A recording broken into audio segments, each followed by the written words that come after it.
Now, what we can do is we can start creating the other method where we need to read the file.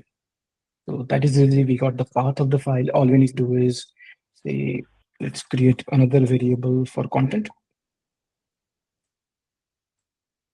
Okay, currently it's empty. We can fetch the content from the file. So we can create a try block over here. We'll use read the content from this file, which is files. We can use files from this particular thing, files dot read or read adds, we can say string. We'll say path of use paths dot get the path from this particular path variable. So we'll get the path, read the file, and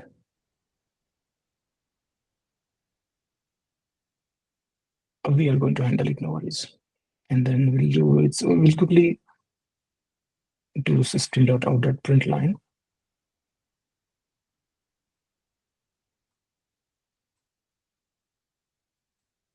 Just to see if it's reading correctly, and then we'll do the catch here.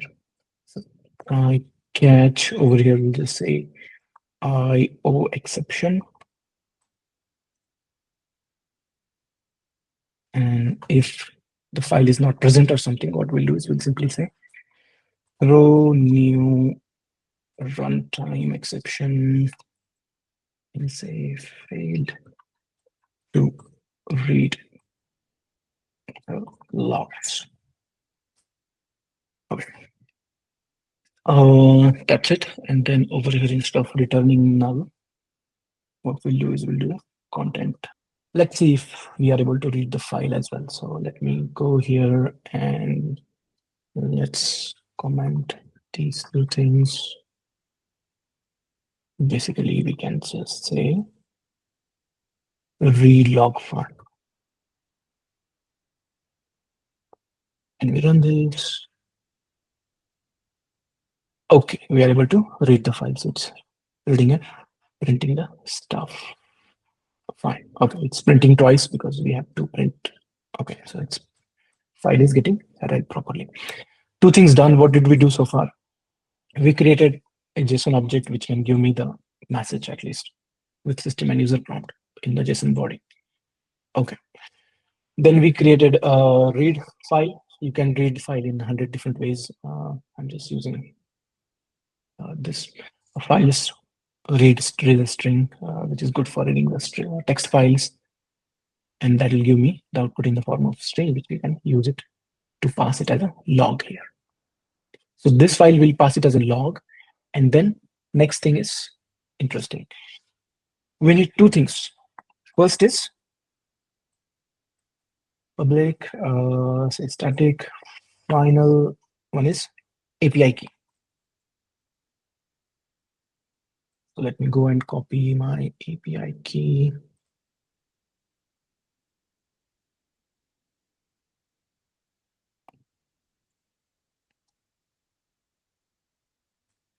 And the second thing that we need, this is a string. And the second thing that we need is URL.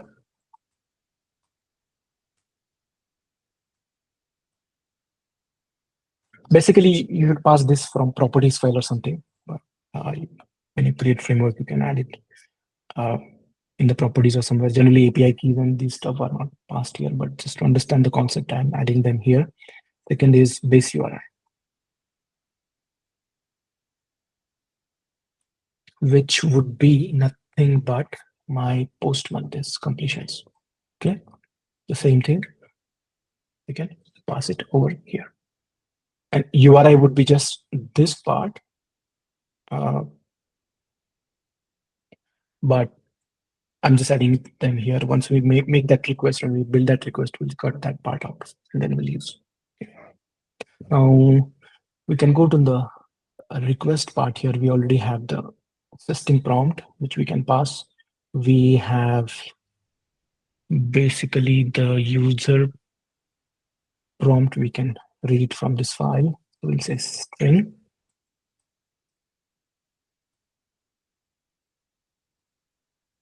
would be read logs file. We got the system prompt, user prompt, which we can add it as logs here, or yes, then we won't need this also, right? Because we can read directly. Anyhow, however you like. If you want to read the log somewhere outside and then pass it here, or just read the file and get the logs, anything is fine. So for now, just to make it more simple, we'll say this guy is going to read itself and then pass it on. Okay. So it's passing that, then we'll create the request. So we'll create just an object. It's an object dot request body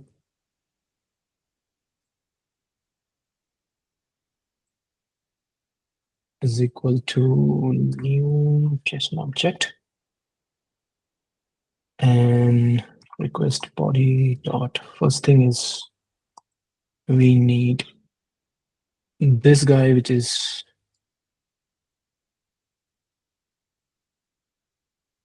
model. Will it be easy if we add model to that also? Let me see. Instead of appending it, this one object will have this and this one object. Okay, let's do that. Let's do that right over here. So in the same JSON object where we have messages, which is basically printing model as ChatGPT, which is the second one. So it will have messages as array, which is this one.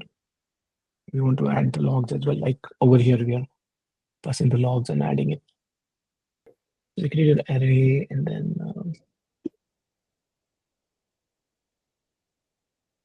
this is my message object. It contains one and this.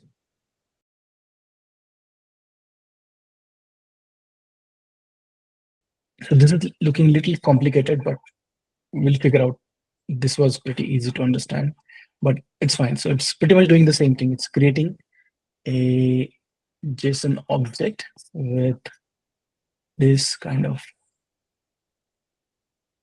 data, where we can pass these two values: content for system, content for user, via two variables. That's what we are doing there. Now all we need to do is, we have the JSON object. We need to create a request and pass the request. We will use the rest assured here. So we'll say response, which is nothing but rest assured response. We want to use here. Let's call it as response is equal to rest assured dot given, and we'll use base URI, which is nothing but this base URI here. Then we need one thing in header, which is authentication or authorization, which is nothing but this part here, authorization, which is going to be this key. So we do authorization. Okay.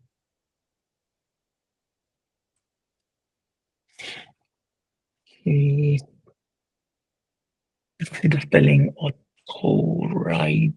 Yeah, that's right. The token needs bearer keyword. Okay, over here, when we add token, very interesting. It's important. When we add a token, we don't put that keyword as a bearer, but that's needed when we actually pass it, because for us, Postman is adding that word. But when we do it from APIs, we need to add that word, something called as bearer, and space, bearer, space, and then we can combine the token over here, which is nothing but this API key. Authorization token, then we need content type. All right, content type is content type dot JSON. Then next thing we need body. When we do a post request, we need a body, and that body for us nothing but is this request body over here, which kind of troubled us a little bit. And then finally we'll do post.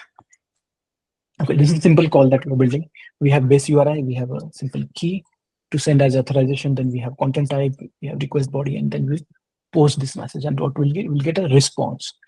Now, first we'll see if the response is successful or not successful.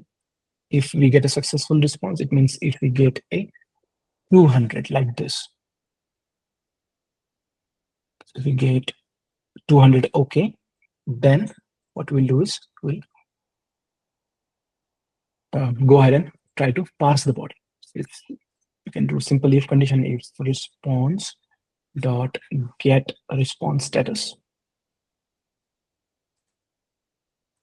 is somehow not equal to 200.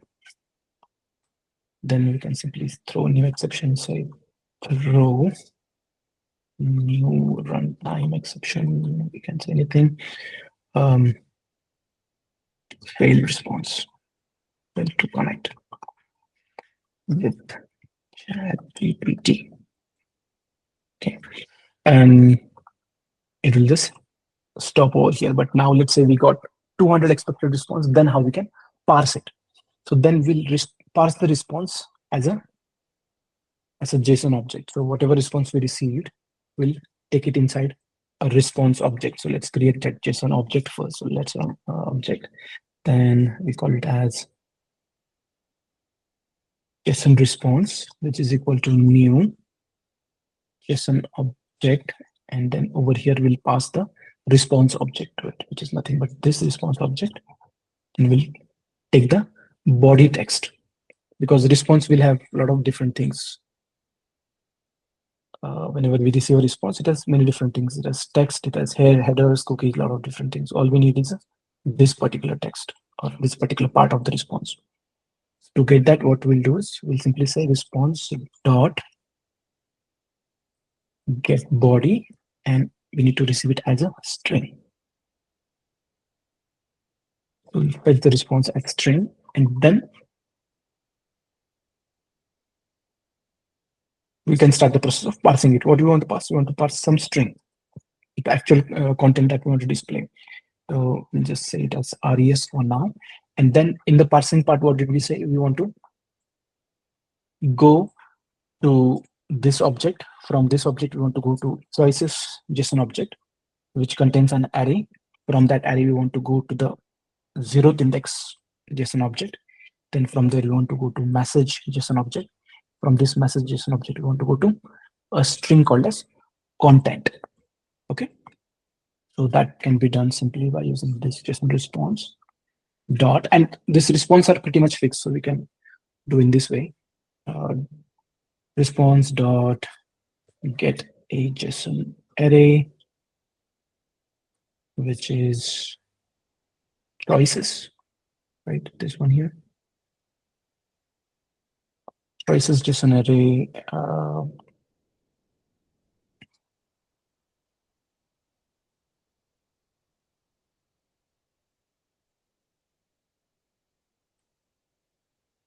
From the choices JSON array, we want to get another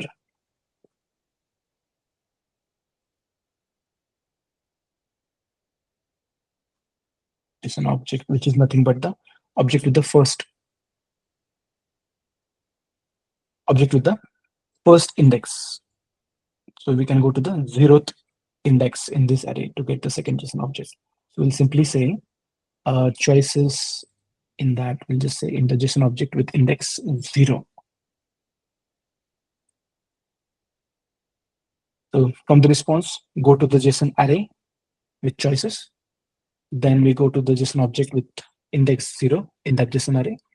Then we'll get another JSON object with messages. And then from there, we'll go to JSON string. The name of the string is content.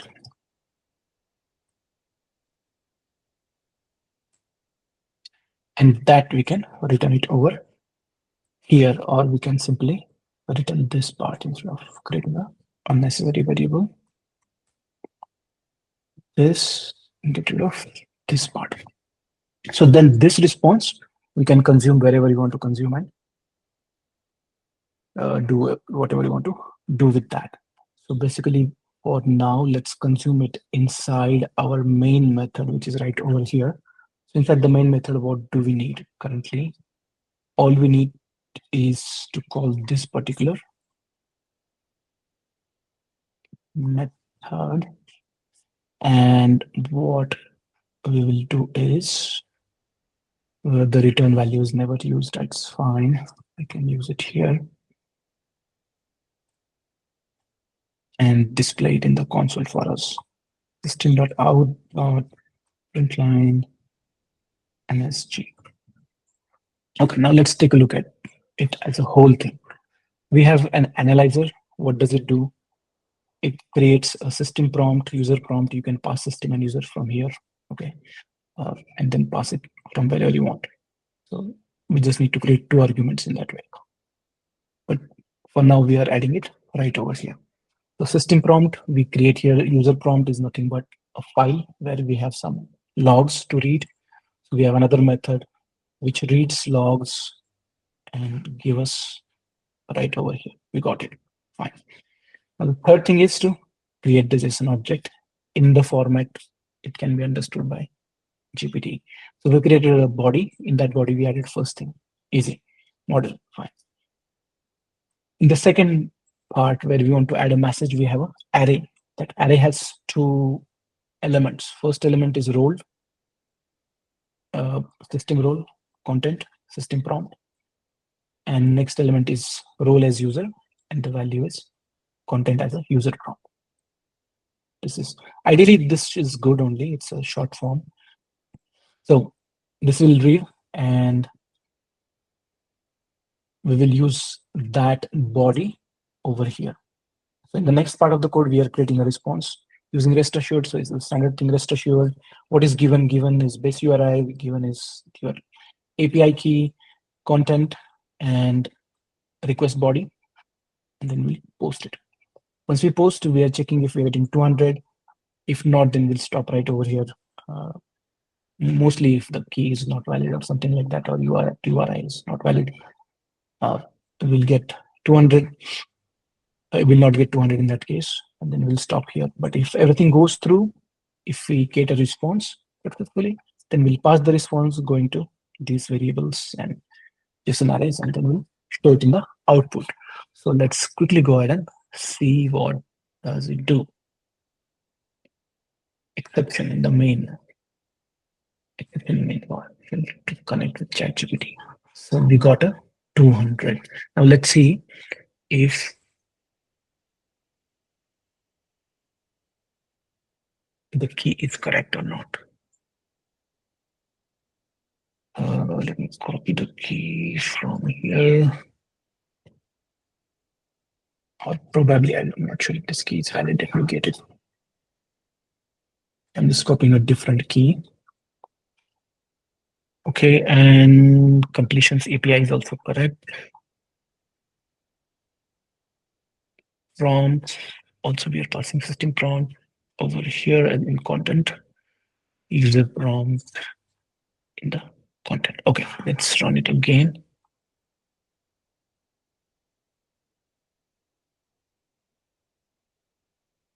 All right, so what we'll do is